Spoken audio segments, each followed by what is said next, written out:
Assalamu alaikum. I am Shapnin Siddiqui, role 18 from group 5, consisting of 4 members from roll 17 to 20. The rest members are Jahidul Hakimun, Redon Hossain, and Shafin Salman. Our project is based on wind power plant simulation using Simulink. At first, we have to know what is wind power. Wind power is the use of wind to provide mechanical power through wind turbines to convert electrical generators into electrical power. In order to make the best possible use of this natural resource, wind turbines are designed. All wind turbines currently in use are horizontal axis 3-blade machines with rotor that rotates in a vertical plane.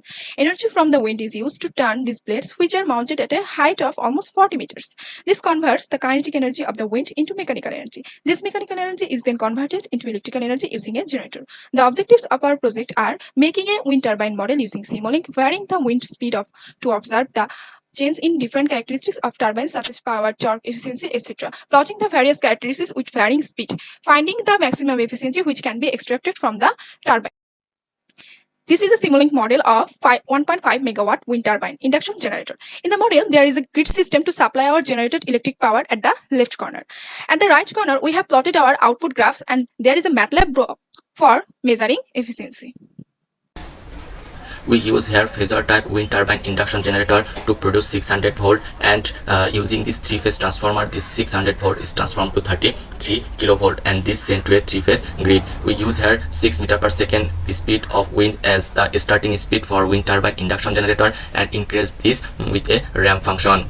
Using this bus, we show the output of real power, reactive power and electrical power as a per unit. So we multiply here with a gain this per unit quantity. After that, here is a block of efficiency. Using this block, we show the curve of efficiency with respect to speed. If we take look inside this wind turbine, we found this type of diagram. Here is a wind turbine which is controlled by PI controller. Actually, PI controller control the pitch of this wind turbine. This wind turbine take omega r as an input of this turbine. Here in this diagram, the wind hit this blade and this blade as well as this shaft rotate. This rotation pass through the gearbox to the generator. For this, the generator rotate and current and voltage is produced. This voltage is a step up using this transformer. Here is a part named anemometer which can calculate the speed of the air. In this diagram, this circuit is designed for input and output data. If we take inside this wind turbine, then we see this type of logical blocks. This block is designed for cut in speed and this block is designed for cut off speed. These blocks are designed for calculate the power. The wind power equation is half rho A V cube. Here rho is the density of the air and A is the area swept by rotor blade. V is the speed of wind. R here A is equal to pi r square and r is the rotor blade radius. Using this equation, we calculate the wind power and we also calculate here electrical power and efficiency as the ratio of electrical power and wind power. We found the maximum efficiency 59.3%, which also follow the bits limit. Now the workflow of our project is briefly discussed. At first, the Simulink model of the wind turbine is created. Then a ramp function is used to vary the wind speed. Necessary adjustments are made to create logics for cut in and cut out wind speeds of the turbine.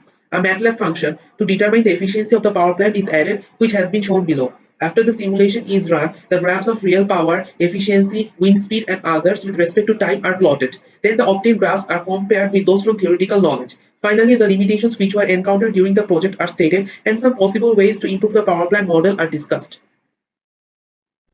At first, we plotted our wind versus time graph. Here we can see that the speed is increased with increase in time. We used a ramp function to vary the speed linearly with respect to time. We can observe that at 0 second the speed was 0 and then increased linearly. The ramp function did the job.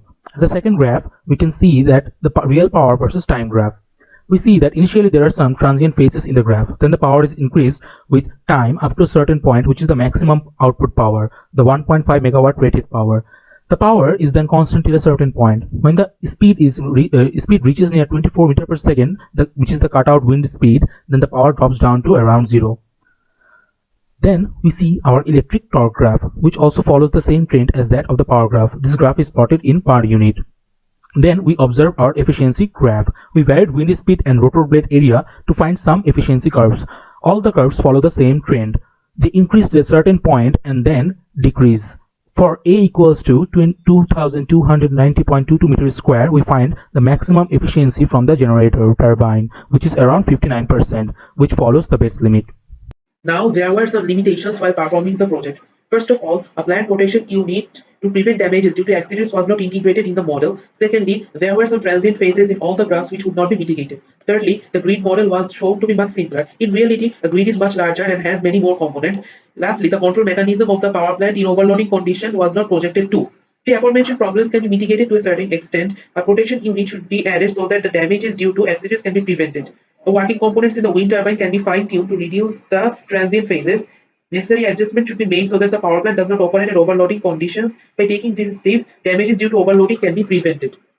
To conclude, it can be said that despite having some discrepancies with the real-life wind turbine systems, the main objectives of this project have been fulfilled. This project has also helped us to learn a lot about Simulink and wind turbine power plants. Thank you everyone for staying with us. Assalamu alaikum wa rahmatullahi wa barakatuh.